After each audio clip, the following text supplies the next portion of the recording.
What's up everybody and welcome to another episode of Raudeza Reviews. I'm Raudeza. So for a long time I've been totally crushing on Florence Pugh. She's not only incredibly beautiful, but she's also very talented and has a lot of range. Turns out she's been in a lot of my favorite films, one of which was Oppenheimer, and of course one of my favorite novels is definitely Dune, and she's playing Princess Irulan in that movie, which is really cool. I think that's a really good choice. Virginia Madsen did a really good job in the David Lynch film. I think Florence is going to do amazing in this film, again, because of her range. So in preparation for this video, I did do a little bit of research on her, and I kind of wanted to look up her filmography, and she's actually been in a lot of films that have been very underappreciated by critics and at the box office, but again, they're not the final word in what you like or what you can appreciate. Now, in terms of things that she's got coming up, I already mentioned Dune Part 2. She's going to be in Avengers, the Dynasty of Kang, or the Kang Dynasty, in the movie Thunderbolts, and of course, Captain America Brave New World. So we're going to be seeing a lot of her, and I think it's very exciting. She's going to bring a lot of gravitas to whatever role she takes on. I don't understand. People may be just a little bit cynical. I don't understand why Hawkeye got so much shit. I actually loved her in that show. She was definitely the standout there. You know, I mean, the fact that she was so excited about visiting New York City, she kept saying Kiat Bishop so many times, and the unique love for mac and cheese with like some hot sauce, I mean, that's fucking charming. She had really great chemistry with Haley Stansfield, who's just another freaking beautifully talented woman. I mean, I don't get what people want or don't want. It was just freaking awesome for me, but whatever, this is my taste. Whatever. And again, I keep coming back to the same point. People gave Black Widow a lot of shit, but I thought it was actually a very good movie and an interesting dynamic for both their backstories. And of course, this is the first time in the MCU that we find out that Natasha Romanoff has a sister. Alright, so today we're going to be reviewing Hot Toys version of Yelena Belova, the 1/6 scale figure. Let's take a closer look. So as you already know, Hot Toys is synonymous with making hyper-realistic versions of the characters or actors that they portray in their products, particularly in the 1/6 scale figures. This is an excellent representation of Florence Pugh. I mean, it just looks absolutely amazing. Now, I'm glad they went with an actual hair sculpt. I think for longevity, it's much better. And it's incredibly detailed, especially the color, paint, and the application. The eyes are absolutely fantastic, and what I really like is the imperfections in the skin. Those subtle details really make a brilliant head sculpt, and this is definitely representative of this. You know, when I saw her in the movie, I instantly thought of the boss from Metal Gear Solid 3, and I know you guys did too, mostly because of the overall bodysuit. Now, I love the color palette here. The white suit offset against the black and definitely the olive green of the vest is really well done. High quality materials here, look at the buckles, but most importantly, look at the subtle details, particularly in the textures. There is some subtle variations of the olive green, which I think are fantastic, and the armor sets on the shoulders look really well done. What I do like is all the zippers and the connectors are actually fully functional, so if you wanted to close this vest, you can certainly do so, and that's just a really nice selling point. The lower section of this piece is equally impressive, and you really get a nice sense of the unibody uniform, so to speak, and a greater appreciation of some of the textures. Now, what is really impressive to me is the focal points, definitely in the belt, and the buckle has a very subtle logo of the Black Widow. You also see how it connects to her pistol, and of course on the other leg, the extra mags. Modularization on the armor knee pads are done very well, and very in tune with what you see on her shoulders.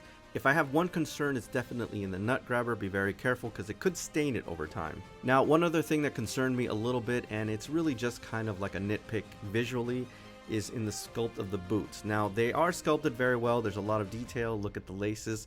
The only thing is that they had to sacrifice a little bit of optics, so to speak, to make sure that this figure can pose in very dynamic ways. As you can see, there is a clear line where the boot separates a little bit so that you can manipulate it and make it more malleable. It looks a little bit weird, it's not earth-shattering, but I wanted you to be aware of it. Thankfully, gone are the days where Hot Toys figures typically came with these oval, oblong bases, which the figures could never fit on anyway, so they were practically useless. Fortunately, they've gone with these kind of hexagonal design, which are not perfect, admittedly, but they do serve the figures a lot better, and I think they're a little bit more intricate. Now on this one, it has a very nice lithograph of the Black Widow. It also says Marvel Studios, and of course, on the lip of the base, it does read Yelena Belova, which is, you know, always a good thing. As you all know, these are Black Widows, and for all intents and purposes, they're assassins, and they have a cacophony of weapons at their disposal. But what's most interesting to me are the non-lethal versions, and I actually like this baton. The little points that stick out are really cool. Presumably it's electric shock to subdue their enemies. Most importantly though, I really like the finishes on these batons, and I'm going to talk about how creative they are with the intricacy of them. The handles are done very well. I love the silver polish on them, and what's most important are the little accents that really make it pop. Those yellow rings really are a focal point, and they don't do it justice in the video. When you see them in real life, they're really going to pop out.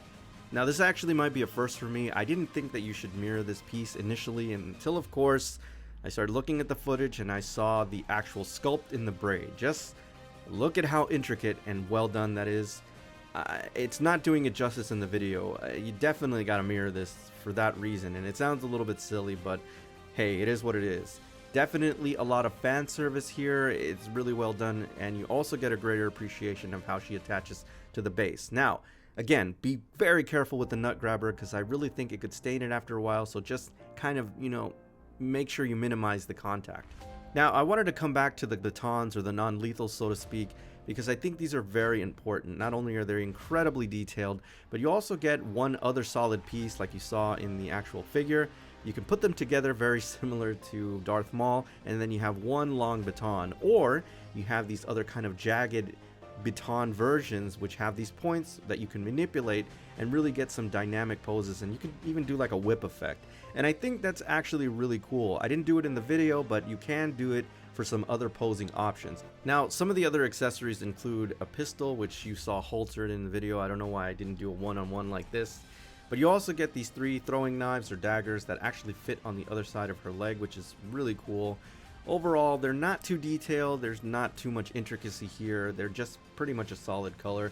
There's no wash on them or anything like that, so don't expect too much. But know that you have them, and they do look really nice when they're kind of in their sheaths in her leg, and it does make her look really cool. And as always, rounding out the last bit of accessories are 6 additional hands for various poses.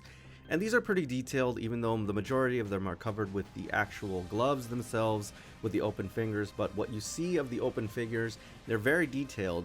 And again, with Hot Toys figures, it's all about the attention to detail. The skin tones and, again, those imperfections. It may seem a little bit silly to keep harping on how detailed the skin is, but this is why you pay this premium, because they are ultra realistic, and there's no exception here. Now, there is one other accessory, and I wanted to save it for the last because it is totally freaking cool, and in many ways it gives you a different head sculpt, so to speak, and it's definitely in the headset. This thing is not only uber detailed, but it's just beautiful on the actual head sculpt. Now, the intricacies here are incredible. I love that shade of green. Of course, you've got the silver kind of lining there. You got the actual microphone, and it just looks like it's coming off of a helicopter headset. It is so detailed that it really looks like an alternate head sculpt, and this is how I'm definitely going to be posing this figure because it just looks really cool. I love what they did here. So here's the thing. I'm probably going to regret this and probably going to have to amend this video. This is not exactly a holy grail piece, but not because it is not super awesome and because you shouldn't have it in your collection. It's just because it's readily available right now, though I can't understand why. It's just such a freaking amazing figure. But nevertheless, I do highly recommend this one. This is something that I definitely want in my collection. Not too much merchandise on Florence or Yelena. And again, I think this is definitely going to be a holy grail piece in the future. As it gets more popular, she's obviously going to be coming out in other things, and I hope they make other iterations of those characters coming up. I will definitely collect them and review them for the show. There's a lot of factors that go into determining whether something is a holy grail piece or not. This one didn't exactly meet the cut, but I'm sure I'm going to regret that. Alright, so that's my official review on Hot Toys version of Yelena Belova, the 1/6 scale figure. As always, I thank you for tuning in, and I'll see you on the next Raudeza Reviews.